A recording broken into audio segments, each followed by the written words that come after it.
Meu prezado irmão e irmã, que a paz do Senhor Jesus esteja no nosso coração, agora e para todo sempre.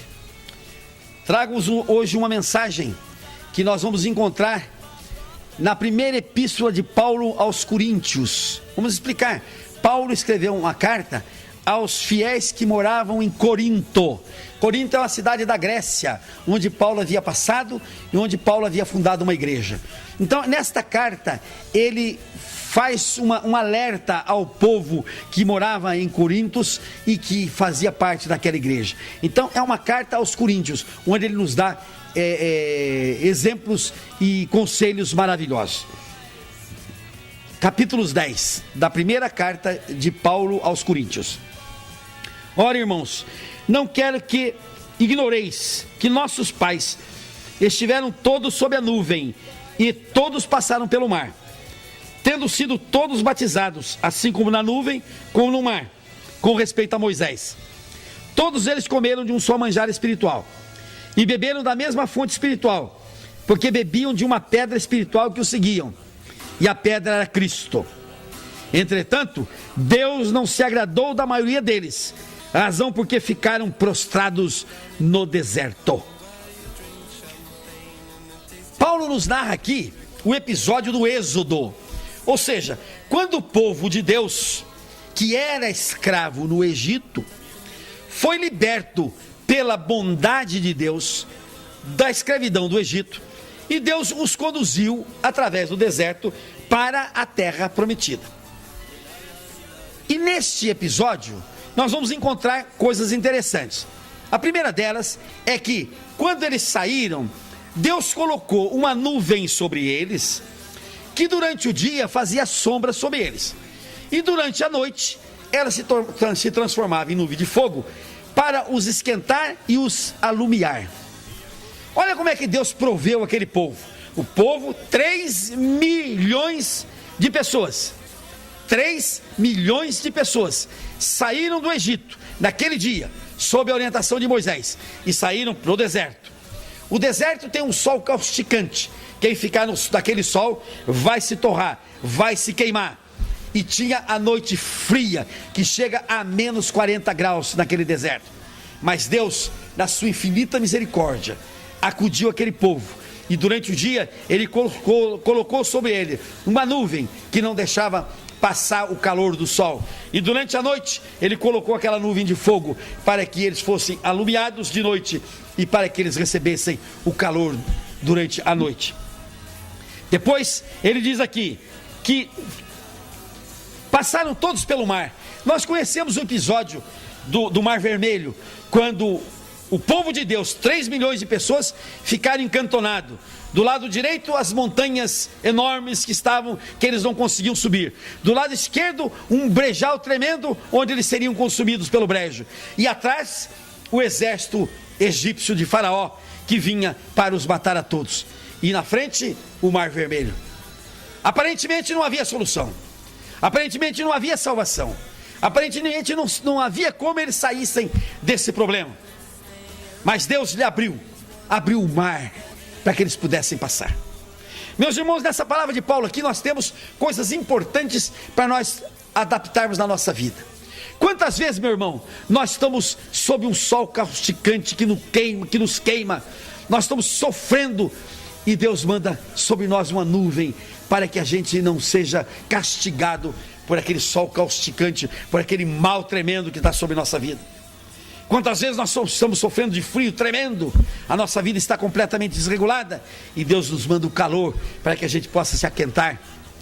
E quantas vezes, meu irmão, a gente está numa situação bicuda, a gente está encantonado, como estava aquele povo, de um lado as montanhas enormes que eles não podiam subir, de outro lado um brejal que era um sumidouro, na frente um mar que eles não conseguiam atravessar, e atrás o povo, o exército de Faraó, com 900 carros de guerra para os destruir. Mas Deus, na fé, Ele providencia. E o que Ele providenciou? A abertura do Mar Vermelho. E aquele povo entrou naquele mar em seco, e saiu em seco. E os egípcios que viram atrás entraram em seco, e foram todos mortos pela avalanche das águas.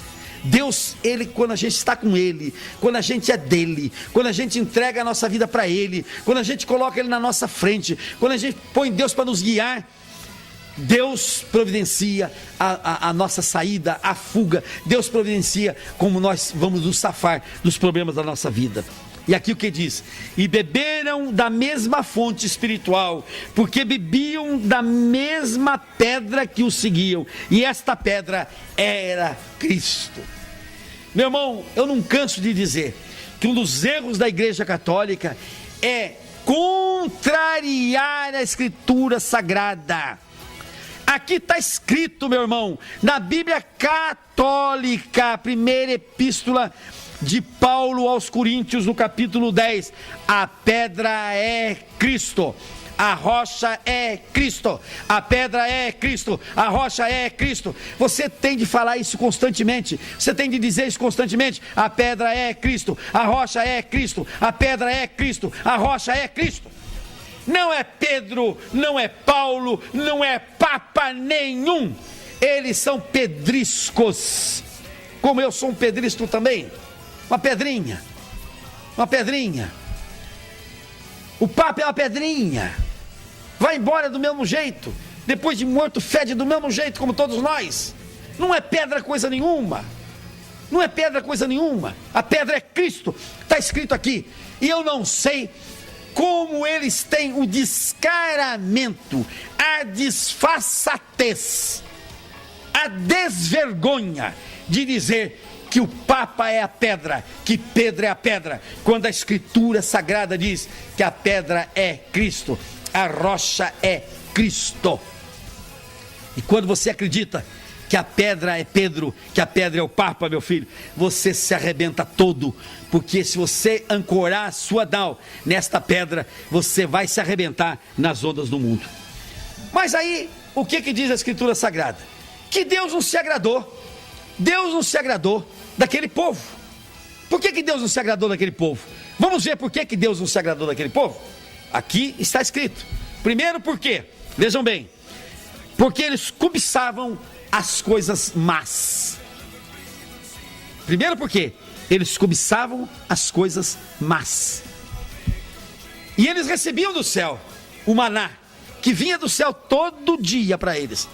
Manazinho limpinho, manazinho fresquinho, manazinho gostoso, mas eles queriam comer os alhos e as cebolas que tinha no Egito. Eles desejavam as coisas más, eles desejavam o bezerro de ouro, em vez de desejar a Deus, desejavam o bezerro de ouro. Eles desejavam as coisas más, eles cobiçavam as coisas más. E quando Deus viu que eles cobiçavam as coisas más, a ira de Deus foi contra eles, porque Deus diz: eu dou sombra para vocês, eu dou calor de noite, eu dou água para vocês beber, eu dou a comida todo dia para vocês, mas vocês estão com saudade dos alhos e das cebolas que comiam no Egito.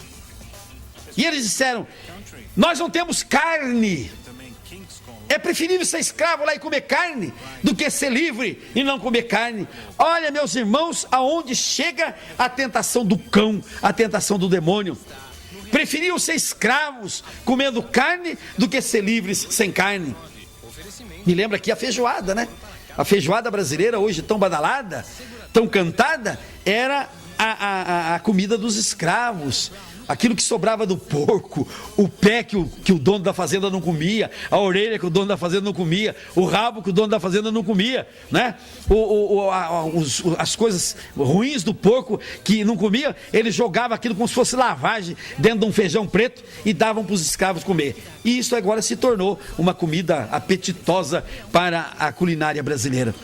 Mas eles preferiam ficar escravos do Egito e comendo carne do que ser livres sem comer carne. Então eles cobiçavam as coisas más, cobiçavam os alhos, cobiçavam as cebolas, e Deus se desagradou com isto. Deus te dá uma vida, Deus quer que você tenha o melhor, e você passa a cobiçar coisas más, coisas ruins. Deus te dá uma esposa que quer ser tua, que quer ser santa junto de você, e você cobiça a mulher dos outros. Deus te dá uma terra para você plantar, e você cobiça a terra do vizinho.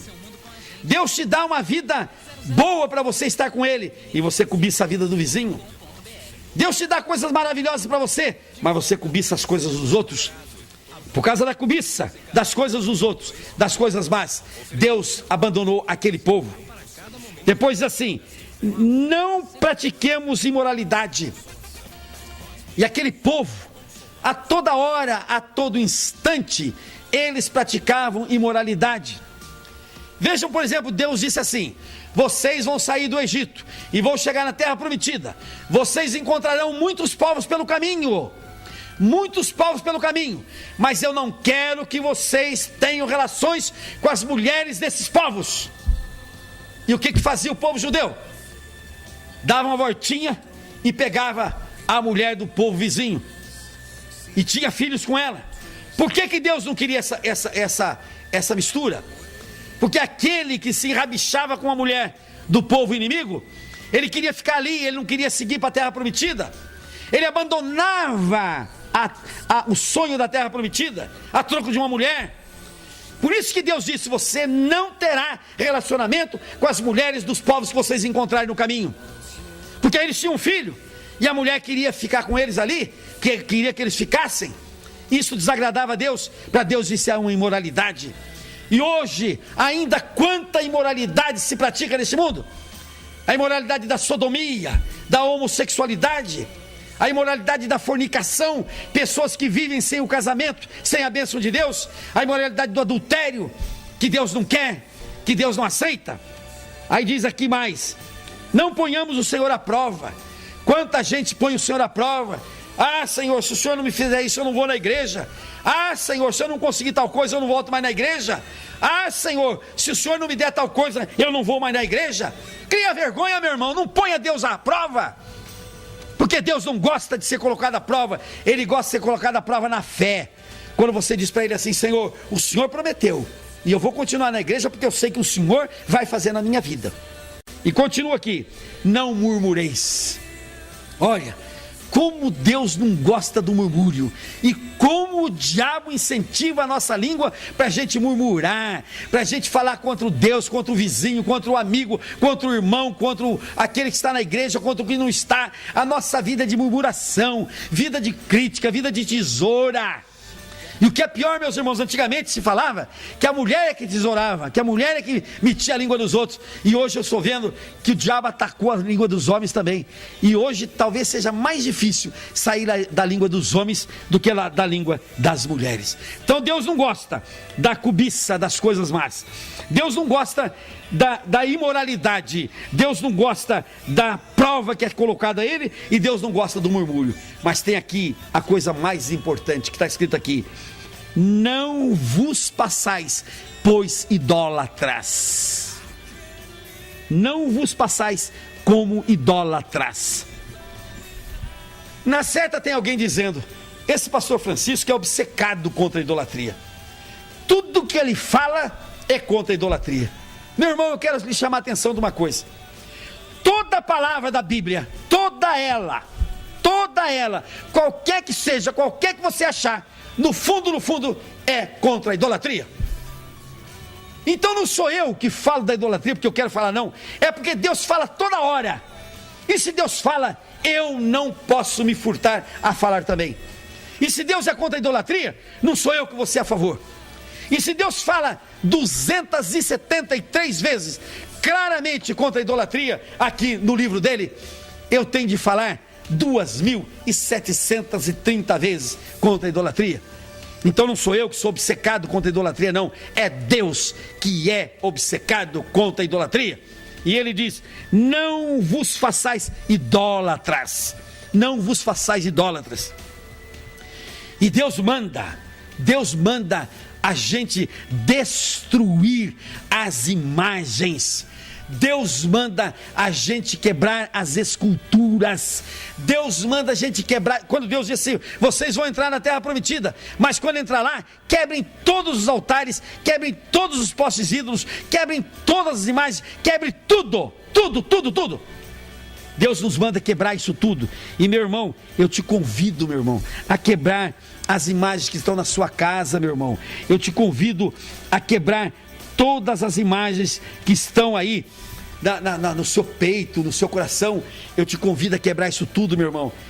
Sacerdote católico, amigo meu, entra agora na tua igreja, faz aquilo que Deus mandou fazer, pega um pedaço de pau e quebra tudo aquilo lá, e deixa só Jesus no sacrário, deixa só Jesus na sua igreja, porque olha só o que está escrito em Isaías 27, olha o que está escrito em Isaías 27, na Bíblia Católica, no capítulo 27, no versículo 9, está escrito assim: se você não destruir as tuas imagens, se você não destruir os teus altares, se você não destruir os teus ídolos, olha o que diz o Senhor assim: eu vou fazer a todas as pedras do altar como pedras de cal feitas em pedaços.